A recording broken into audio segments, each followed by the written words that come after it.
Hello മക്കളെ, നമസ്തേ. A+ ഹിന്ദിയുടെ പുതിയൊരു വീഡിയോയിലേക്ക് എല്ലാവർക്കും സ്വാഗതം. കഴിഞ്ഞ ക്ലാസ്സിൽ 2 വീഡിയോയിലായിട്ട് നമ്മൾ ന്യൂ സിലബസിൻ്റെ ഫസ്റ്റ് ചാപ്റ്റർ ആയിട്ടുള്ള ഗിഡ്കിയുടെ മലയാളം ആൻഡ് ഇംഗ്ലീഷ് എക്സ്പ്ലനേഷൻ കണ്ടു. ദെൻ അതിലെ ക്വസ്റ്റ്യൻ ആൻസേഴ്സ് നമ്മൾ ഡിസ്കസ് ചെയ്തു. Then we are going to the next chapter, Zindagi ka Safar അല്ലേ. ജിന്ദഗി കാ സഫർ എന്ന് പറഞ്ഞാൽ ജിന്ദഗി മീൻസ് ലൈഫാണ്, സഫർ യാത്ര. ജിന്ദഗി ka Zafar means life journey, ജീവിത യാത്ര. ഈ ചാപ്റ്ററിൽ ഹൈക്കു ആണ് നമുക്ക് പഠിക്കാനുള്ളത്. ഹൈക്കു എന്ന് പറയുന്നത് ഏക് ജാപ്പനി കാവ്യശൈലി ഹൈ. ഇതൊരു ജാപ്പനി ഒരു കാവ്യശൈലിയാണ്. ജിസ്മേം 3 പങ്ക്തിയാം ഹോത്തി ഹൈ. ഇതിൽ 3 വരികൾ മാത്രമേ ഉണ്ടാവുകയുള്ളൂ.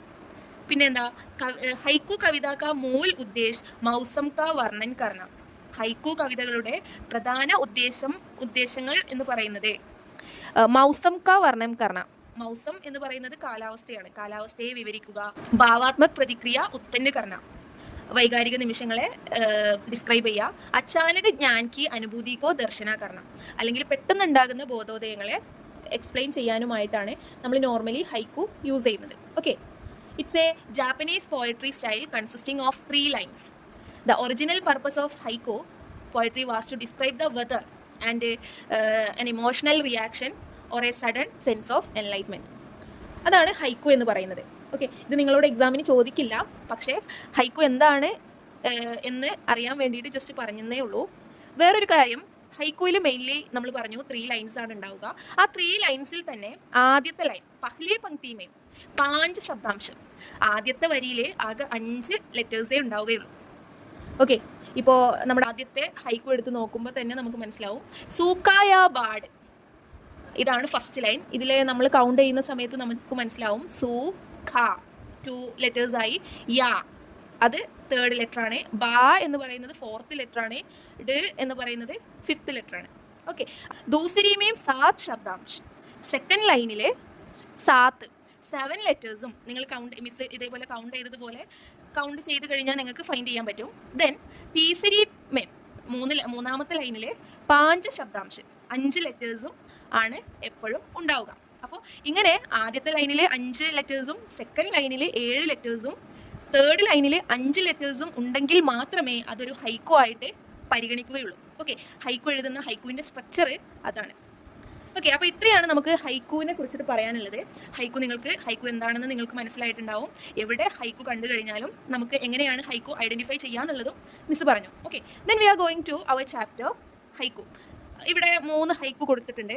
ആദ്യത്തെ ഹൈക്കു എന്ന് പറയുന്നത് സുരംഗമ യാദവിൻ്റെ ഹൈക്കു ആണ്. നമുക്ക് നോക്കാം. സൂക്കായ ബാഡ് സാഹബ് കെ ആംഗൻമേം സദാ ഫുഹാർ. എപ്പോഴും ഹൈക്കു എന്ന് പറയുന്നത് നമ്മൾ വേർഡ് ബൈ അല്ലെങ്കിൽ സെൻറ്റൻസ് ബൈ മീനിങ്ങിൽ നോക്കുന്ന സമയത്ത് നമുക്കൊരു മീനിങ് കിട്ടും, പക്ഷേ അതല്ല അതിൻ്റെ ശരിക്കും ഉള്ള മീനിങ്. ഓക്കെ, അതിനെ ഡീപ്ലി നമ്മൾ എന്ത് ചെയ്യണം, ഡീപ്പായിട്ട് അത് എക്സാമിൻ ചെയ്തെങ്കിൽ മാത്രമേ അതിൻ്റെ കറക്റ്റ് എന്താണ് കവി അതിൽ ഉദ്ദേശിച്ചത് എന്ന് നമുക്ക് മനസ്സിലാവുകയുള്ളൂ. ഓക്കെ, സോ നമുക്ക് ആദ്യം ഈ ഹൈക്കുവിൻ്റെ സെൻറ്റൻസ് ബൈ മീനിങ് നോക്കാം. സൂക്കായ ബാഡ്, സൂഖ മീൻസ് വരൾച്ചയാണ്, ഡ്രോട്ടാണ്. ബാഡ് മീൻസ് ഫ്ലഡാണ്. യാ എന്ന് പറയുന്നത് ഓർന്നാണ്. വരൾച്ചയായാലും വെള്ളപ്പൊക്കമായാലും.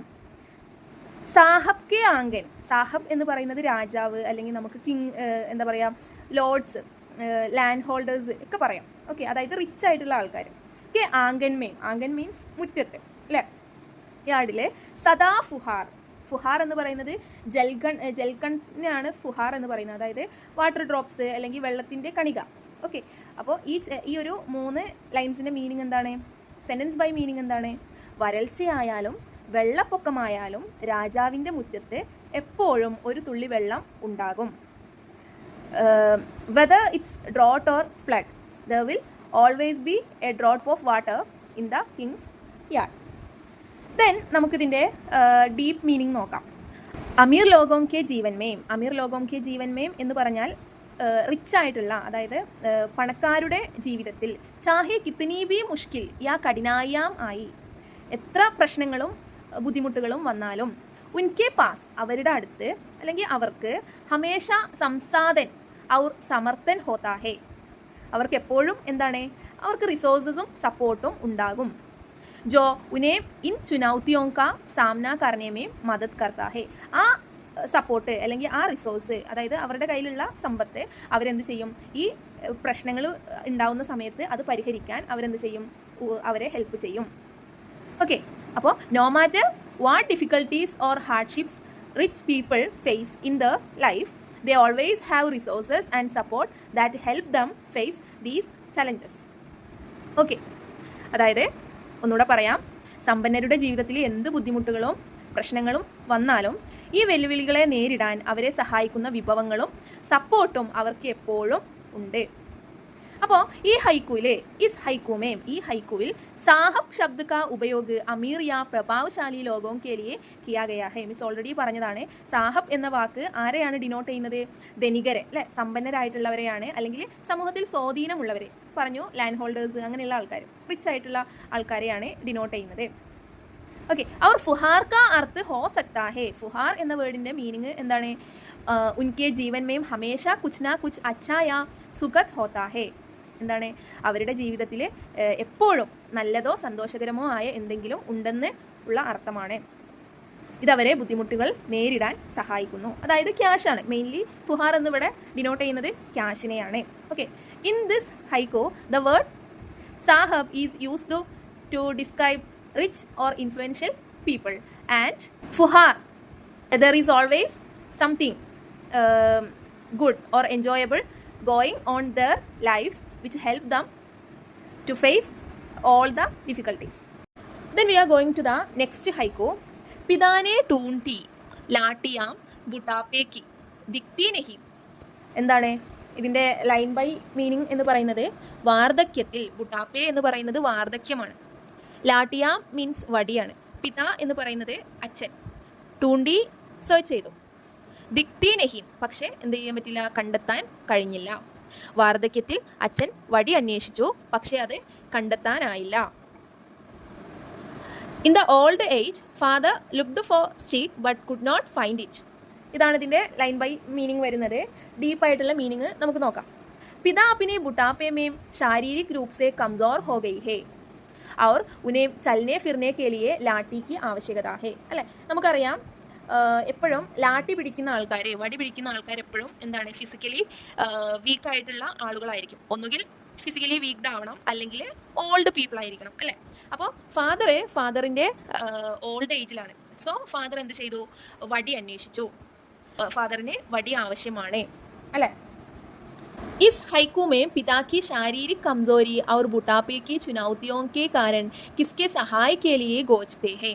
അപ്പോൾ ഈ കവിതയിൽ ലാട്ടി എന്ന് പറയുന്ന വേർഡ് ഈ ഓൾഡ് പീപ്പിളിന് എന്താണ്, ഒരു സഹായമാണ്, അല്ലേ. നടക്കാൻ അവരെ സഹായിക്കുന്ന ഒരു കാര്യമാണ് വടി, ഓൾഡ് പീപ്പിളിനായാലും ശരീരം വീക്കായിട്ടുള്ള ആളുകൾക്കായാലും. അതുകൊണ്ട് ഈ ലാട്ടി എന്ന് പറയുന്ന വേർഡ് ഡിനോട്ട് ചെയ്യുന്നത് സഹായമാണ്, അല്ലേ. അപ്പോൾ ഇവിടെ മീൻ ചെയ്യുന്നത്, ഈ ഹൈക്കു പറയുന്നത് എന്താണ്, പിതാവിൻ്റെ ശാരീരിക് കംസോരി, എന്താണ്, ശാരീരികമായിട്ട് വീക്കായതുകൊണ്ടും വാർദ്ധക്യത്തിൻ്റെയും വെല്ലുവിളികൾ കാരണം എന്താണ്, സഹായം തേടുന്നു. ഓക്കെ, യഹാം ലാട്ടി സഹായിക്കാ പ്രതീക് ഹേ, അത് മിസ് പറഞ്ഞു.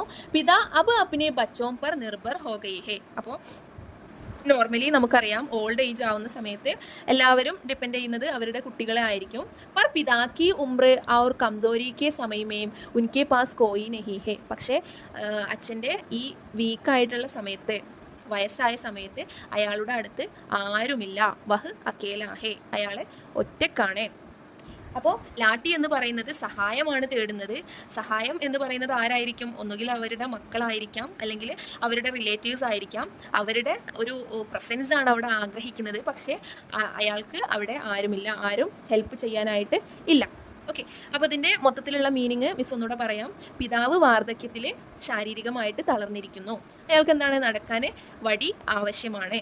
ഈ ഹൈക്കൂവിൽ പിതാവിൻ്റെ ശാരീരിക ബലഹീനതയുടെയും വാർദ്ധക്യത്തിൻ്റെയും വെല്ലുവിളികൾ കാരണം അദ്ദേഹം സഹായം തേടുന്നു. ഇവിടെ വടി എന്നത് എന്താണ്, സപ്പോർട്ട് അല്ലെങ്കിൽ സഹായത്തിൻ്റെ പ്രതീകമാണ്.